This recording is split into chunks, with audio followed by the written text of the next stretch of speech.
घर विकण्यासाठी म्हाडाकडून 5 वर्षाची अट काढून टाकण्याच्या हालचाली ताबा मिळाल्यानंतर घर केव्हाही विकता येण्याची मुभा मिळण्याची शक्यता.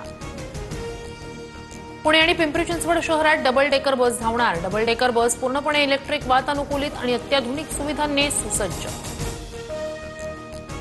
अनिल अंबानींशी संबंधित मालमत्तांवर ईडीकडून छापेमारी. मुंबई इंदूरमध्ये एकूण 6 ठिकाणी छापेमारी. पेमा कायद्याचं उल्लंघन झाल्याप्रकरणी कारवाई.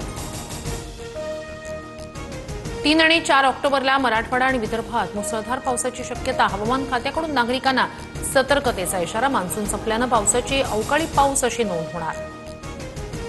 संभाजीनगर जिल्ह्यातील जायकवाडी धरणातून पाण्याचा विसर्ग सुरू. अंबड तालुक्यातील शहागड परिसरात गोदावरी नदीला पूर. नांदेडच्या विष्णुपुरी धरणाची पाणी पातळी आणखी वाढणार. नागरिकांना सतर्कतेच्या सूचना. राष्ट्रीय स्वयंसेवक संघाच्या 100 वर्षपूर्तीनिमित्तानं टपाल तिकीट आणि नाणं जारी केलं जाणार. पंतप्रधान मोदी आज टपाल तिकीट आणि नाणं जारी करणार. आरएसएसचे संस्थापक डॉक्टर केशव हेडगेवार यांना भारतरत्न द्या.